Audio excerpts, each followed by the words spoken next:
Hi, everyone, and welcome to Elevate Your Life on Dr. T TV.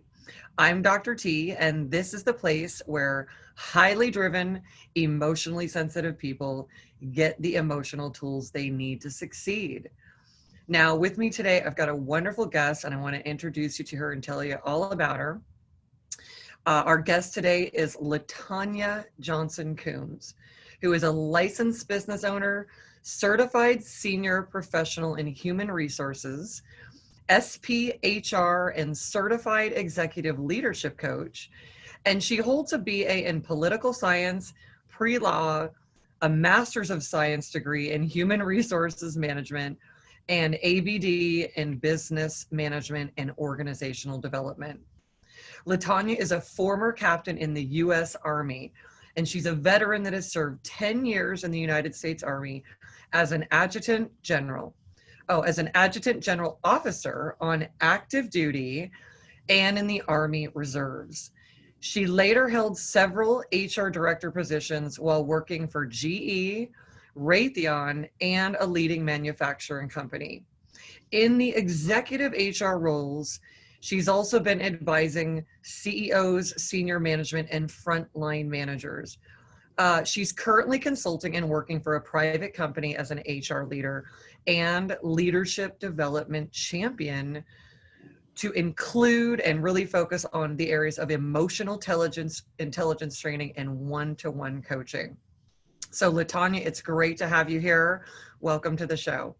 Thank you so much, Dr. Tracy. I really appreciate you inviting me here today. This is so great. And oh my gosh, what an amazing resume and career in such important fields that, you know, it's really good for all of our emotionally sensitive audience to really learn from so many people with different backgrounds and combinations of in areas of expertise, and especially in this area of emotional intelligence, right? Which is such a significant priority to my company. I know to so many leaders like yourself, and at this time in our society. So with all that said, one of the first things I want to ask you is really about, you know, your journey that led you to, you know, be in this place where emotional intelligence training in this area of leadership is really important to you. So give us a sense of the journey you've been on and how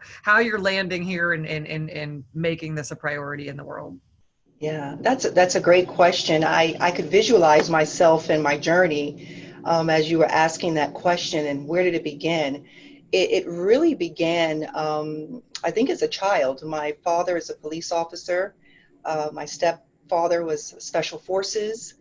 And I grew up in a family that was very attentive in a community orientation where every parent was a parent to someone's child, and children learn to respect elders and things of that nature. So having that inclusive environment and feeling cared for, feeling loved was something that was throughout my whole career as an adult and a professional. So that's number one, starting with that. So appreciating those before me and instilling some values. So that was number one. Later, as an adult, I started off my career as a student at Norfolk State University, and there was the ROTC training. And with that, learning to be a leader was number one.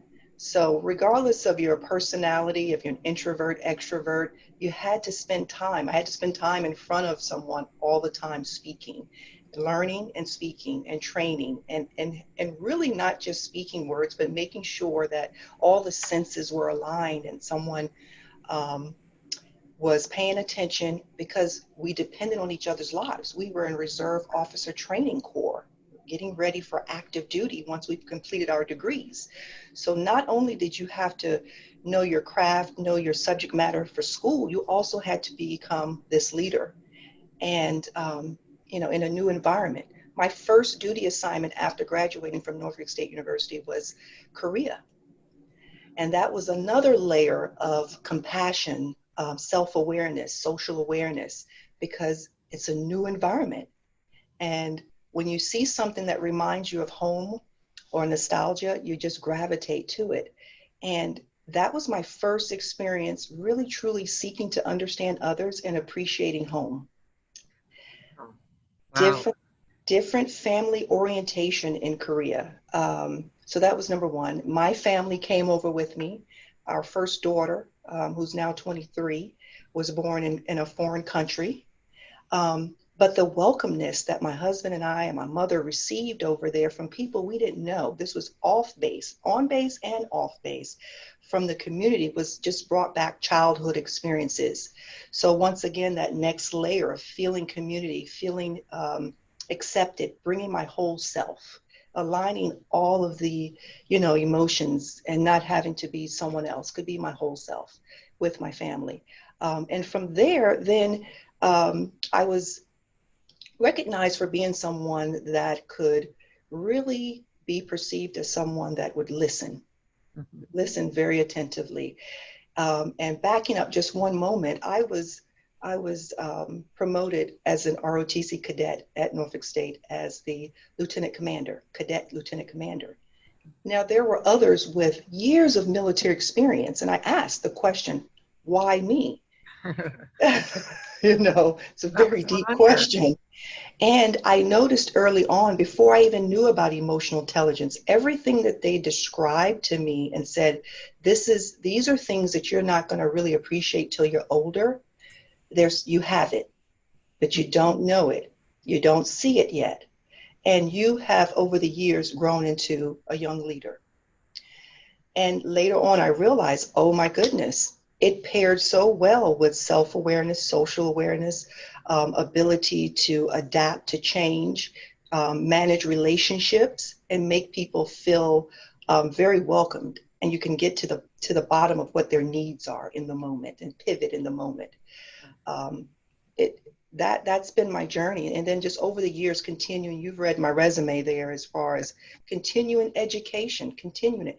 And then as a leader, seeking feedback, taking that into whatever organization I'm in and actually having a ripple effect and helping other leaders come to that same fruition. LaTonya, there's so much here that I want to touch on and follow up on. Just thinking about leadership and all that we all know about that and have heard about that and all of our conditioning and programming about that. And still, it's quite fascinating that our society has so many leadership problems, I mean, it's just such a paradox. And, I don't know about you, but I think I feel like we're really kindred spirits in the sense of knowing that leadership and emotions are essentially the same thing, and that the emotional capacity of a person is what will come through. Like you said, this ripple effect is ultimately what leadership is. And if leadership is not completely grounded and understood as an emotional capacity to do all the things that you just talked about, right? To be able to essentially communicate, which includes verbalizing what you're verbalizing, but body language and listening. You said, listening, but also I was really connected, listening with intention, and so it's really interesting. It's like, the landscape that we're in right now, where we still have so many leadership problems in the world. And I really get the sense that it's because we're not quite completely being honest with ourselves as a society, that everything comes from it's our emotional intelligence that will come through our leadership. Otherwise, we can be leading a lot of crazy things, and sometimes knowing it and sometimes not knowing it. So your thoughts on that? Exactly. It's so wonderful to be sitting here today and truly speaking to another person that I think just by looking at you, I know she has it. And I'll tell you, the training that I was very fortunate to go to, emotional intelligence, which was managed by Talent Smart. I'm not sure if you've ever heard of that company before. Okay. And it was about a week training in reference to hands-on, really getting connected and understanding the amygdala. Yes. And, oh my gosh. Yes. Tricky sucker. Tricky. I tell you, sometimes I have help myself, you know. Yeah. But Yeah. what I've done is help other leaders understand, hey, you're human. You're going to be hard on yourself, but this is something I want you to listen very carefully to, and truly get to know yourself as a human being. And then bring in all of your experiences and your life challenges and achievements into it. But let's understand what it is that you're made up of. And when I start talking about the amygdala and the front cortex and how information travels through the brain, they get it. They understand, and they stop thinking so much about the mistakes that they've made, but start focusing about, how do I use this to focus on the future? People that I've coached in the past, targeting on those 4 areas of emotional intelligence, including empathy, the awareness and management of self and the situations. The first thing a person will say is, I'm not going to change. I'm like, Ah, whoa. yeah. Okay. Talk So what? about some conditioning there. Yeah. Yeah, Yeah. yeah. So I'm like, okay, well, what do you think that these coaching sessions are going to change about you? My values and how I think people should respond to me. And, I said, that's interesting. Okay, well, are you ready to begin? And we start. And I said, okay, let's just start and see where this takes us and go through the conditioning, like you said, the practices and the behaviors. Um, and about 6 weeks into it, they will say, you know what? I'm realizing that this is helping my personal life as much as it's helping my professional life. I've heard it. It's become a pattern now. My wife or my husband has said, I'm like a different person. How so? I am listening. I am responding different. It doesn't take us as long to get through situations. And you know what? I feel more at peace because I don't feel like I'm being challenged or to have to challenge someone all the time. Latanya, this is so, connected to, what I feel and also what we teach at our emotional training company. Hmm. Because, a long time ago, I thought to myself, first of all, just feeling like I was always this scientific observer and really studying what was going on and studying the words that people were saying. And, Right, our first foray into that is our family and even our teachers and all of that. And right. the ways in which these communications didn't often make sense. Hmm. They were also there's a lot that's based in like metaphors and stuff, and it's kind of like, what are we talking about here? Like Right, what right, are we really talking about? And the way that people would talk to themselves and have no idea that what that was creating right. and what it was causing in terms of relating with other people and not having communication be very Right, effective. And then, right. when you talk about the amygdala, and I just love, really deconstructing what it is to be a human being and to make it so we understand the system, that what it's doing and what each of the purposes are for these Mhm. aspects of ourselves. You're talking to somebody here who I really connect the dots to whether or not a person is in reactivity and Mhm. or able to be connected in intentionality, which Mhm. is so important to the relational field, the collaborative capacity of people. Mhm. And sometimes I thought, I want people to really know everything about being a person. I feel we've really been undereducated Yeah. as a society. We were like, how does this work here? Right, right.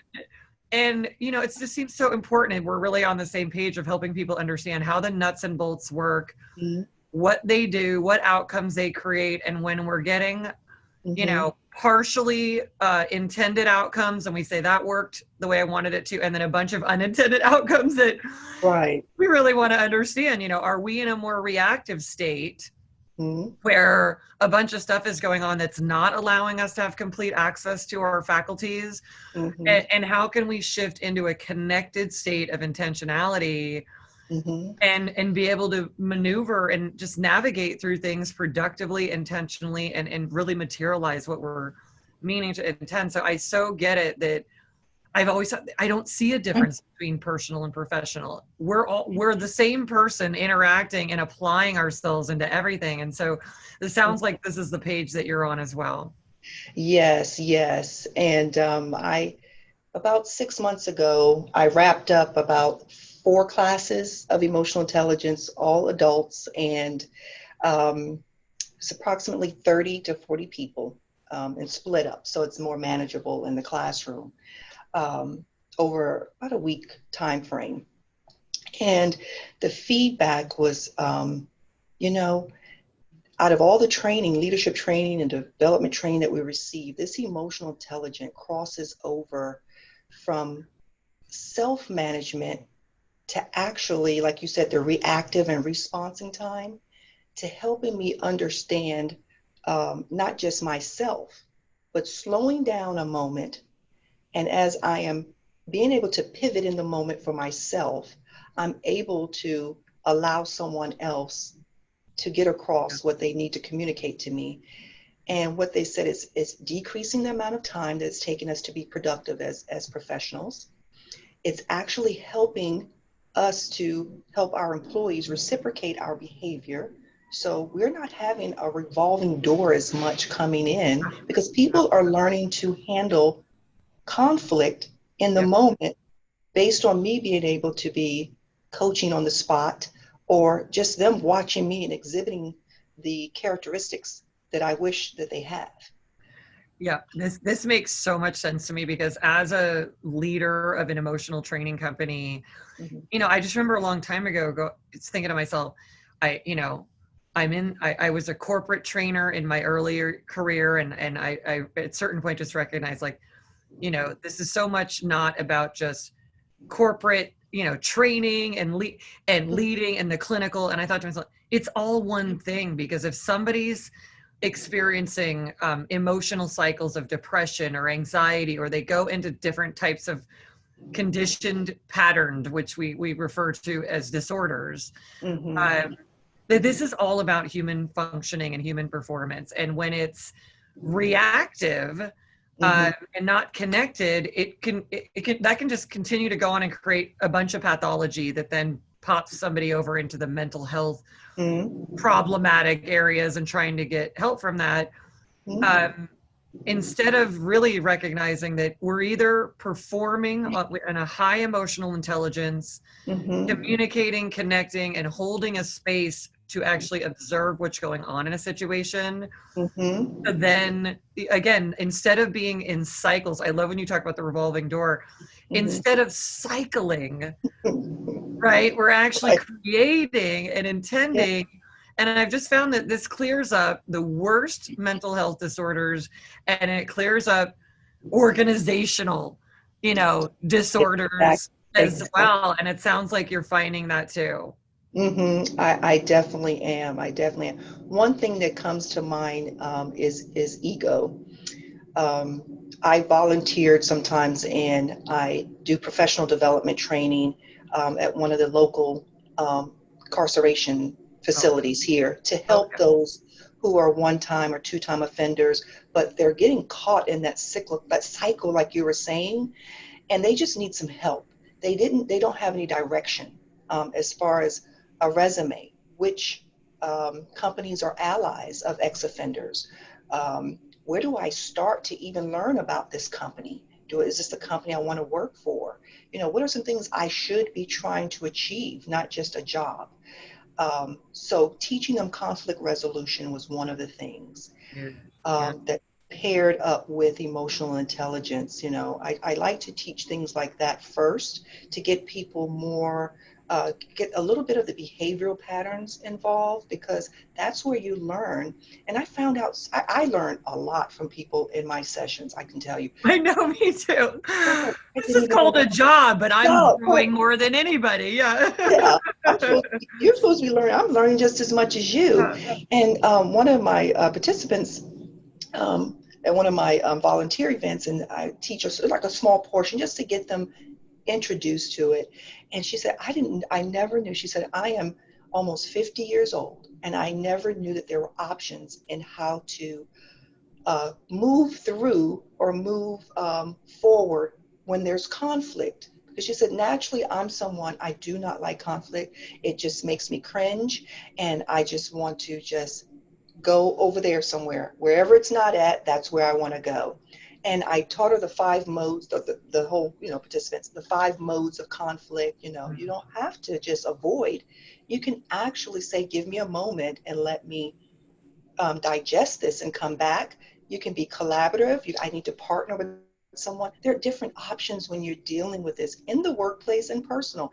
And she said, I am so happy that I, decided to come today and learn this. Back to the facility I was telling you that I volunteered at also. I was at the bank, and this lady came up to me. I thought I'd never seen her before. She was dolled up like she was coming up from her lunch break or something. And she said, do you remember me, LaTanya? I said, I apologize, I don't. And she said, I was at this particular jail when you were there teaching your professional development class. I said, well, congratulations. I see that looks like you're doing well. I didn't even know what she had done. She said, I took that, I had an interview and they told me that I may not be able to get the job because of my background. And I remembered your legal class that you taught, connecting emotional intelligence. I stayed calm. I stayed reserved, and I asked more deeper questions so I could seek to understand. I didn't come off as someone that's, can't control themselves, which they probably thought, I was very honest with my background. And, I got the call back and I got the job. Oh, what a great story. I almost cried right there in the bank. And I said, that's what this is all about. It's passing it on to help others and definitely help those who don't have the resources to be able to, pay for the services. But if you can give them a part of it, they can take it a long ways to help them and then help someone else.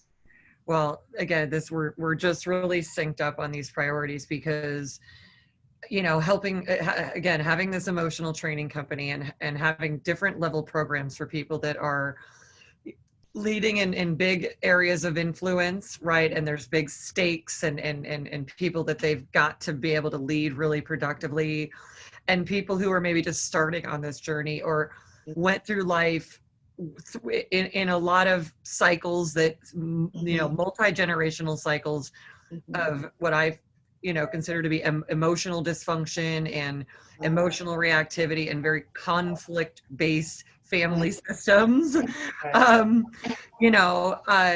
It's so important for everyone at every level. And when I think about it, the people that we train that, again, have some bigger stakes and bigger pieces of influence currently, right? I know that when they are at the top emotional capacity, then when they lead, they're really leading with all of the great aspects of emotional intelligence involved and avoiding lots of those patterned reactions and conflicts and emotional cycles. And then when somebody is like this example of this woman, where they're in a regrouping moment and they're really they've got to build on something that they never had, which it sounds like, to me, I feel like so many people didn't really have a solid emotional foundation. And when they start to have some of it, it is such a resonating effect. So I feel like people who are leading in this and in positions like yourself are creating the ability for everybody to come along on those coattails. And then any person that takes this to heart and puts it into application, this is what I so want our audience to know this. This is what people respond to, not only consciously, but subconsciously. So even somebody with a record, right? And we could all say, sometimes people's track record isn't exactly what they would have created if they'd had the emotional intelligence operating. Right. But present moment, non-reactive, connected, emotionally intelligent communication that is not tense and full of conflict. These are the people that will get hired. And I really feel like the most emotionally intelligent people are the ones that are supposed to be leading in all aspects of life. And they're really going to be the ones that climb the ladders of success into these positions of greater influence, because this is where it's at right now. Exactly. This is where it's at. You're absolutely, I am there with you, Dr. Tracy. When you said the population that's higher in emotional intelligence, it's true. 90% of the people that are high in emotional intelligence, they are higher performers. It's only 20% of people that are high in emotional intelligence that are low performers, because there are other things that you have to do. You do have to know your subject matter. Yeah. You You have do to be have an to. expert. You Yeah. have to be an expert, right? And you have to have some follow through. So, but I do also relate it to, and I tell clients and people that I'm, get to the time to speak to like this, emotional intelligence, it has so many branches. And thinking of a tree, and those branches reflect skills, in the workplace, communication skills, time management skills. And for each one of those skills, I tell them, if you can hone in on those and practice and become more comfortable in that space with it, you could earn about $1,300 per skill. And there's about Oh, yeah. 30 skills there. Yeah. So there is a return on your investment, Yeah. not just for relationships, but also for what you can do in life, you know? We're connecting so many dots for people, Latanya. It's so good. And this is what the subject, excuse me, this is what the subject of emotional intelligence does for people. It really shows us how everything we are and everything we do is Mm-hmm. connected. And it's really one of those things that I see it as either it's a complete contractor of our potential or it's a complete expander Mm-hmm. of our potential in a way that we can become really, that we are essentially limitless when we understand these skills and Mm-hmm. know how much these skills are worth in the world. Because what you mentioned earlier, the ripple effect, Mm-hmm. at Dr. Tracy Inc., we call this the emotional strength effect, which just for us means that ripple effect, or what I've referred to as the emotional butterfly effect, means, to me, it goes in both directions. If we're in the reactive states and Mm-hmm. in conflict or doing things that are patterned even to avoid conflict, every one of these things creates a continuous pattern that Mm-hmm. just keeps rippling everywhere.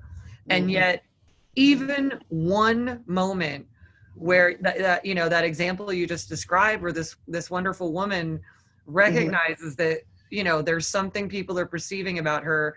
She may Mm-hmm. not get this job, but she stays focused and Mm-hmm. grounded, and then is able to make that shift and get that position. Not only does she then get to bring that emotional intelligence to that organization and everyone in it, she Mm-hmm. also makes that new possibility for people that have gone through her same experience, where anybody's had let's just call it a track record of some kind, Right, right. right, Exactly. that is not necessarily spotless, and Mm-hmm. what is possible for everyone. And this is why I just love this, why I do this show, Mm-hmm. because one shift of an emotional scenario that might have been full of conflict, and this continued to carry on throughout the day or the week or whatever, and making a shift like that where it goes into a productive into a productive ripple effect Mm-hmm. is so powerful. And I can think of nothing more powerful in the world and nothing more capable of impacting everyone and everything. Exactly. You mentioned a word earlier. You said psychological safety, Yes. which is huge right now, with the Me Too movement, um, the P hats and all types of things out there that Yes. that we are seeing, and some things back from the 1950s and 60s are coming back to fruition. Groups that were more hidden are now Yeah. um, emboldened, to show themselves. Um, I think of psychological safety, and that is something that with this type of training and knowledge and awareness really just helps you professionally and personally, and it helps you to be more open to diversity and inclusion. You know, I think it's in line with all these topics that we're talking about now and some of the challenges that we're having as human beings. It really, the center core of it is the emotional intelligence of it. Do you It is. see? It's what's Yeah, this is I'm trying to think what year are we in, Latanya? I Let's see know. here. It's like, In May of 2019, it's been right. such a stranger. In May of 2019, I did a TED Talk, Hmm. and it feels like a lifetime ago now, by the way. And it was talking all about the name of the talk is called The Emotional Strength Effect, for any of you that haven't seen it yet. You can just Google it. And this is what I was saying back then, the recognition through observing my family systems, clients' family systems, organizational family systems, our whole entire culture and world family system, essentially our emotional system. I was basically pointing out, this pattern of avoiding feeling with our emotions and becoming intimately aware of everything, and prioritizing emotional education as a primary educational process, not a second, like a side thing of we'll have a few mindfulness classes and hope that everybody can somehow be different than the generations before. And I was saying, which I feel is really was true, is true, and just as really has never been more true, that I thought, we are in a worldwide emotional crisis. This was back then. The numbers from the World Health Organization were, the whole world's numbers, with all of this awareness of health that we can now have on the internet. We've never had more information, and we've never had, you could say, more intelligence, but our health numbers and our wellness numbers, our debt numbers, our divorce numbers, our conflict issues, everything is going in the wrong direction. And I was really pointing out, as I continue to do, and I know we're really committed to this mission for our society, is that if we don't just actually get real about it, that emotions, which I feel, I was joking today, I feel like emotions have gotten bad PR. And we need a rebrand here, which is that understanding emotions and how they work is, quite honestly, the most intelligent thing one could do, because it is the foundation for all the other skills. And without it, we do continue to recycle problems from the past, conflicts, and then we're all scratching our head going, how are we so damn smart with all the technology and everybody's developed, but we are reliving things the way that humans do, and communities and collective societies do. And this is where it's at, is that we've got to get connected to how emotions are causing all this conflict and struggle and confusion and complexity, and how working to grow our emotional intelligence and utilize it in application is the key to solving every issue that we face, especially including these issues with diversity, which are ridiculously overcomplicated for what they really are, because we're all humans and everybody should be able to see that. Exactly. And and you mentioned the word health, and I'm going to jump on that bandwagon for a moment here. In my teachings and travels, I tell people, this is not hocus pocus, HR fluff things. Truly, if someone says, hey, take a moment, step back, take a couple of deep breaths in your nose and out your mouth, and actually feel your diaphragm moving, it helps to reconnect back with your amygdala and gain control of your thoughts. Because right now your mind may be clouded and can't get to that front cortex where we actually make decisions and make judgment calls. So if someone is telling you that, they're not trying to intimidate your intelligence, they're actually trying to help you help yourself. Because what happens is, if you continue to become emotionally challenged in this way, it affects your cortisol, it affects the balancing of the chemicals in your brain, in your body, flowing through your body. And like you said, you talked about health costs going up, things of that nature, prescription costs going up, a high rate of suicide right now. And COVID-19 is just compounding on it. So, this type, if I could make a prediction, I would say more people are going to be where we're sitting at, in our careers, where they want to embrace this knowledge and expertise so that they can take it back to their communities, to their schools. There are schools right now that are incorporating it, and I call it the DNA, It's not something you just teach, like you said, and put on Yeah. the top shelf. It has to be interwoven in your day-to-day operations, from school, from everything. And I think back, when I think of school, and then we become adults and go out to the working world. In one of my classes, one of the senior managers said, is it okay to show my emotions? And Mm. I said, absolutely, but do it with a purpose. You don't want to be Intention. Yeah. screaming and shouting.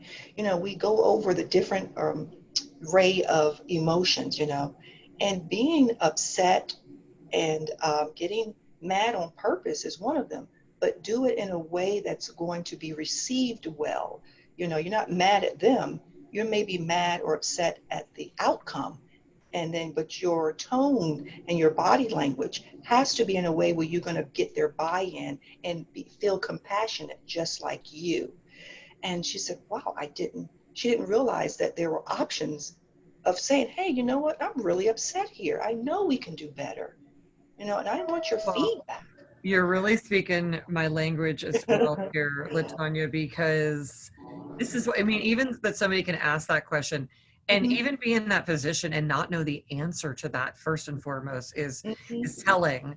mhm, But also how great that, you know, that she could get the answer to that and start to recognize that emotion with intention and mhm, purpose, as you say, just like with anything, mhm, because this is really the science of emotions. And this is why, as an emotional scientist, I study this so closely because, right, if we're just in a reactive cycle, it will cycle and cycle and go, and it'll usually cycle back to you because that's what's getting put into the atmosphere. mhm, And when there, as you said, with a purpose, and because you're saying this outcome mhm, is not what I was going for. So mhm, let's refocus on the outcome, and mhm. bringing forth, as somebody who brings forth a lot of passion about Right, outcomes, right.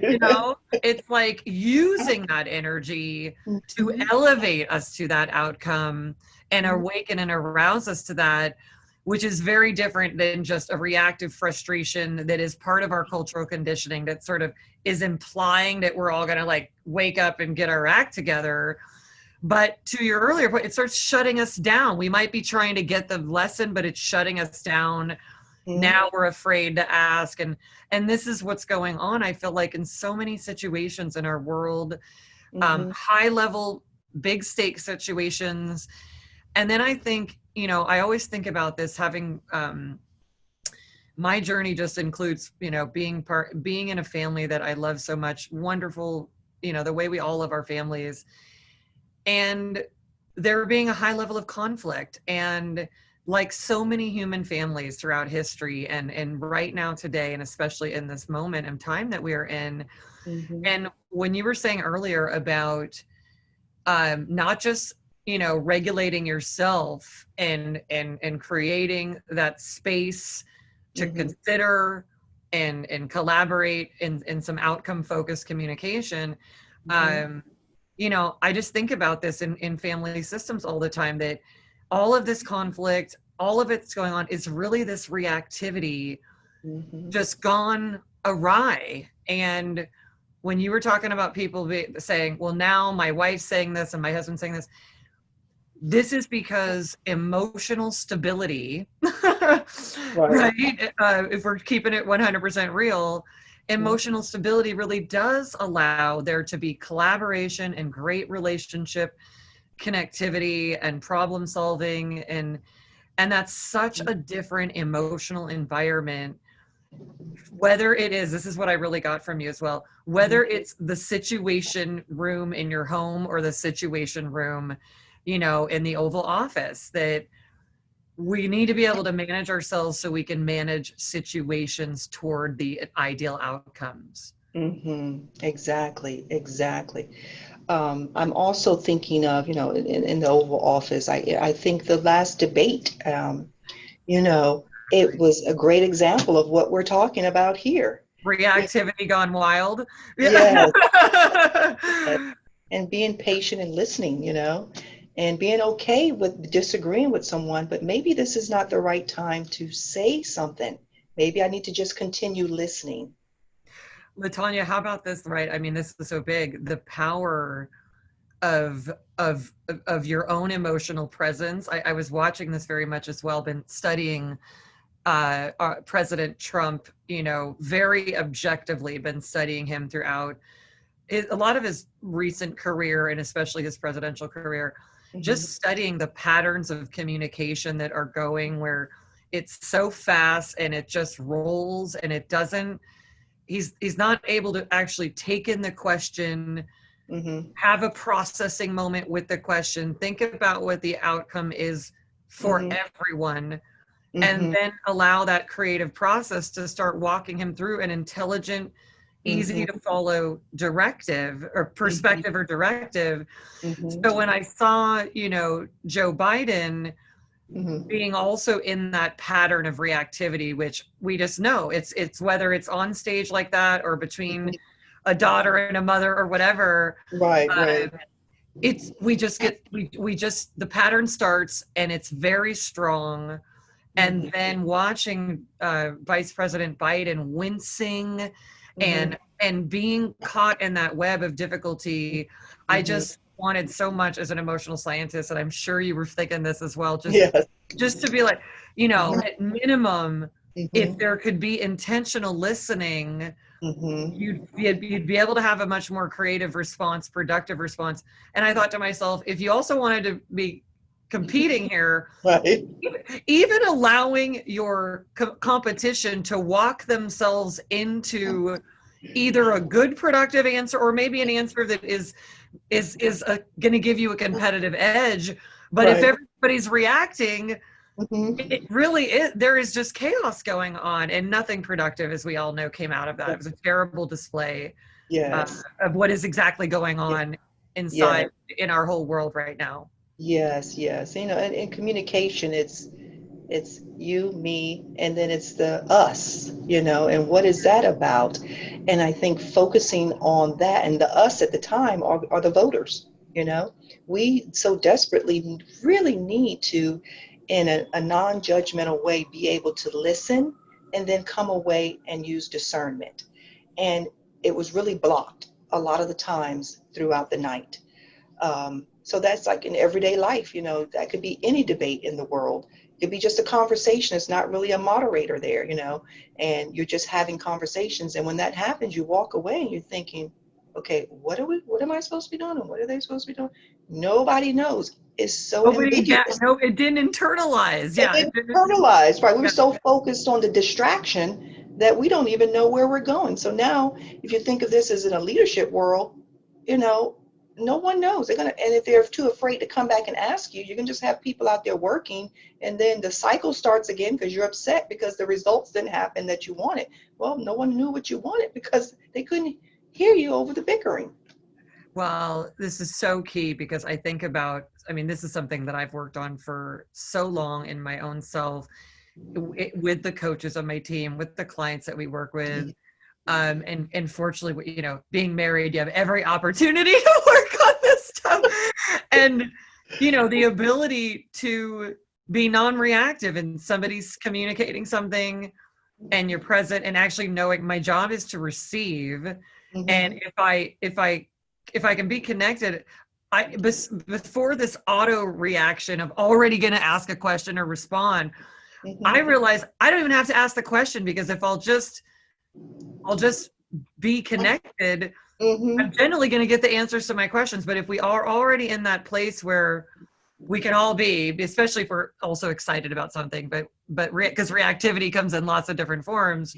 Right. But if we're already into the next question, which happens for so many humans while they're listening to something, you're right, they don't get the transfer, then they don't want to ask for help. And this is where everybody's going, no, I was speaking English. It looked like you were nodding. Right.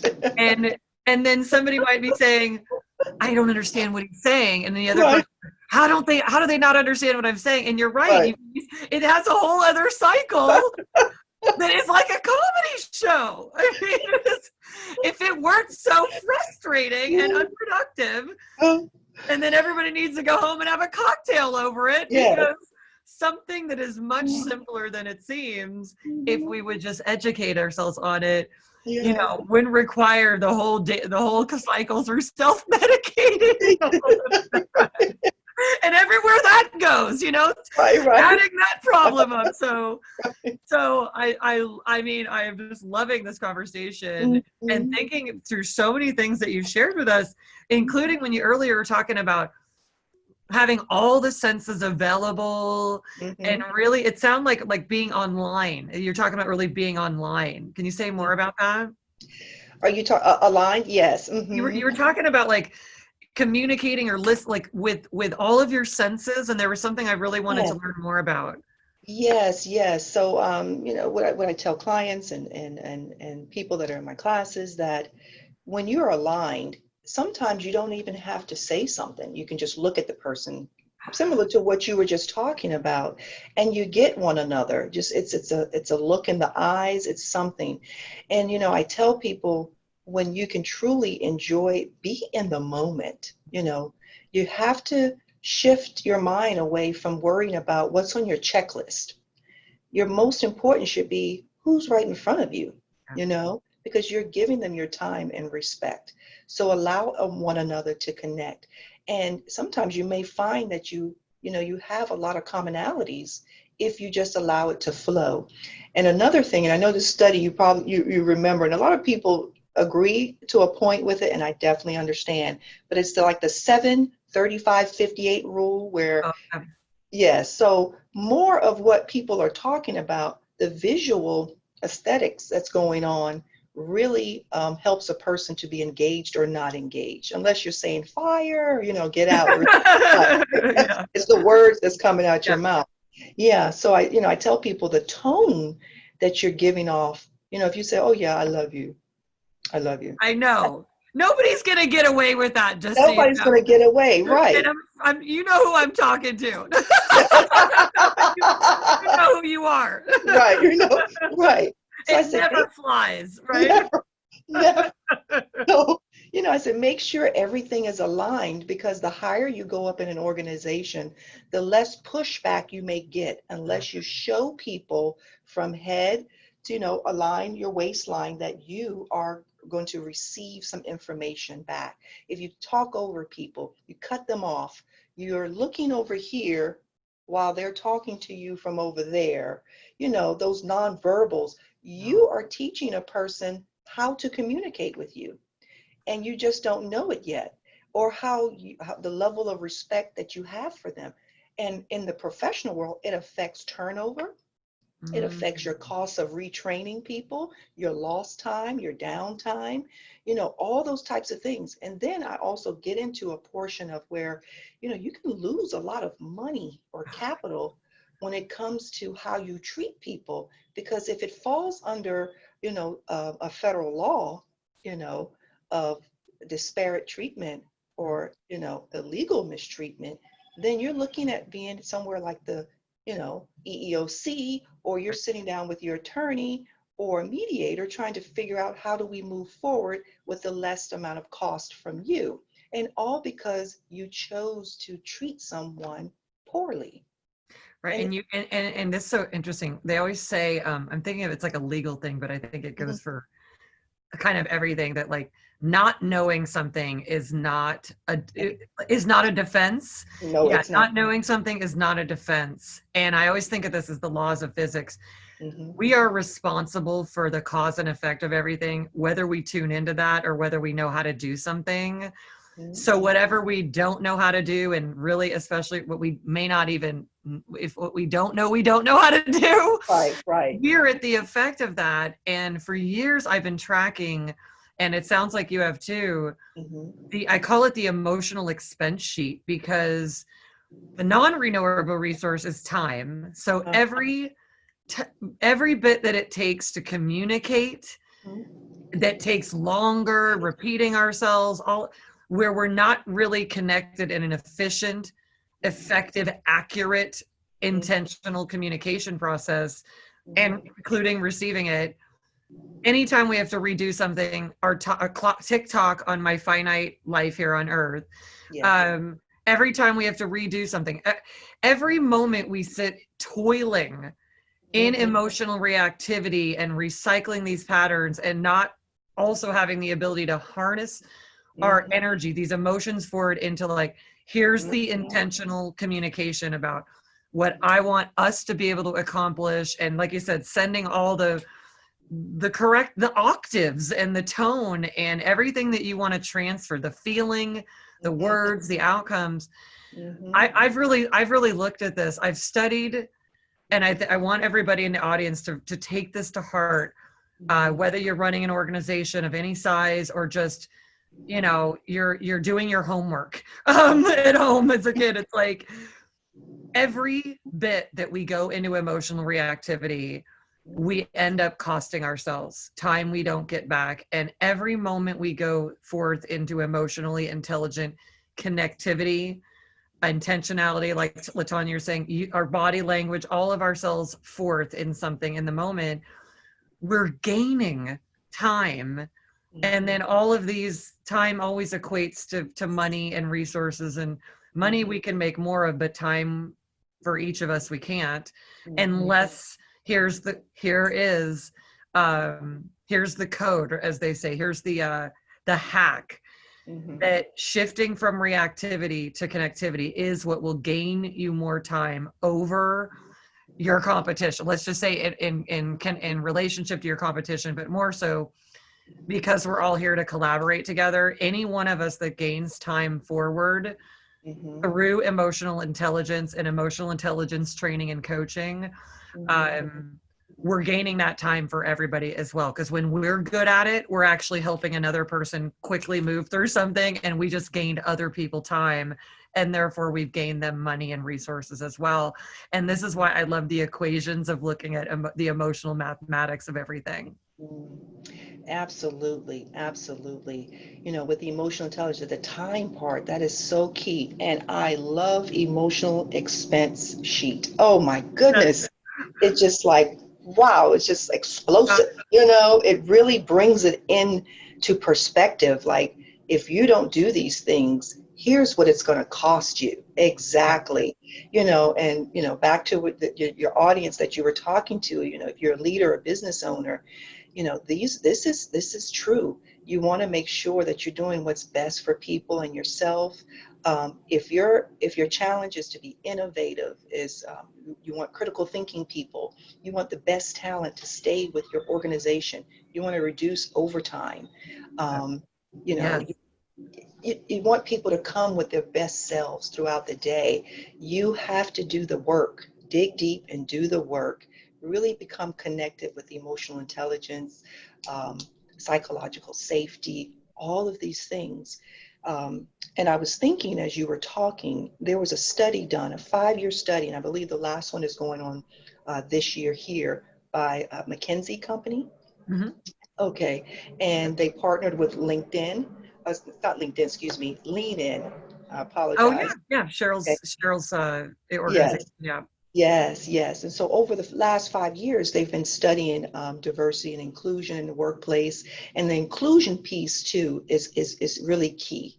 And part of the emotional intelligence involved in that goes a long way to help you naturally and more comfortably be able to really drive inclusion in your organization, you know, because you almost need a compass to help you navigate through it. Because if it's not something that comes naturally to you, you can really have a lot of mistakes on the way. And one thing I wanted to point out with that is this: within that study, and over the 5 years, they talked to approximately 600 companies. And with that, it was identified that, you know, inclusion and diversity, more so the inclusion part I want to focus on, it helped to increase innovation. It helped to increase productivity, people problem solving quicker, you know, relationships much better. And even with that, looking if you can envision a Pareto chart of like a bar chart with things, the top things that companies still at 75% of their time was on their financial status, their branding, those very, you know, those normal things that company continue to look at. And 21% and 31, please don't quote me on it, but around 30% and 20% was inclusion and diversity and culture. Mm. And emotional intelligence is a huge, like you said, it's the core of all of that. And it's, it's disheartening that it's so low on the focus, of what companies are doing. And this is where it feels like we are in our trajectory as a society is, and again, as I was saying, I really mean this, that emotions have gotten a bad rap. They've got bad PR. And those of us in the world doing what we do, we've got to give it a makeover here, because Yes. it's impacting everything that we do. It is how we accomplish everything. And by the way, how we don't accomplish things, how we miss out accomplishing things. To your point, LaTanya, this is about being the most innovative society and sustainable in every way, solving all of our issues and discontinuing creating the same problems that we're digging ourselves into big holes that are very dangerous for us. Mm-hmm. And so, with our time together today, I feel like, first of all, I feel like we've got more to converse about. So I look forward to having you back on the show again. Oh, thank you. Absolutely. This is such an important mission in the world, and this contribution is key to us, again, being able to innovate through what we are in the midst of right now. And as I see it, it seems like, I thought this before, and this is that much more real. We're not, whatever was going on before in our previous history, we're not, it doesn't feel like people can be casual about this anymore. However long people think, I'll get to that someday, I've got a problem, but I don't feel like going to therapy, or, this is why I feel like emotional training and emotional intelligence training is so powerful, because you don't need to have an eating disorder, an anxiety disorder to need to grow and focus on your own emotional capacity, so that you can keep innovating and being ahead of the game, because we don't get to be behind anymore and kind of think that we'll catch up. When we're behind our emotional intelligence, we're creating unintended outcomes that will catch up with us in our health, in our well-being, in our society, where it leads us. And I'm inviting all of you who are watching to just, really know that this is the priority. At the top of the hierarchy is our emotional foundation as individuals, partnerships, relationships, families, communities and organizations. And that, to LaTanya, to your point here, this is where the investment needs to go. The investment of time. We all know how to brand and market, and we've recycled every other, this is what I feel humans do, LaTanya. They will keep doing every other strategy not to face the emotional stuff that is the deeper core of our human functioning for inclusion and collaboration and using all of our, it's like people will do everything.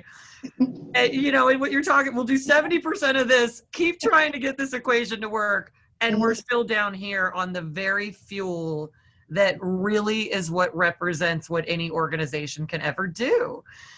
So through what LaTanya and I have been, serving up today, I just want to have you all take this, internalize this communication, internalize this perspective, and be motivated to take action on behalf of your emotions and everyone that you might be in charge of, and be influential in, whether it's your kids or your staff. And with that said, LaTanya, two more things. First of all, share with us where people can get in touch with you and follow along with what you're doing and receive your contribution. And actually, let me have you do that, and then I'll ask you the last question. Okay, so they can find me through my website, www.hciconsulting-va.com, or 757-927-5461. They can also follow me on Facebook, Twitter, and on LinkedIn. Okay, and final question for today. And this is a question that I ask all of our guests, that I am collecting some really amazing pieces of wisdom.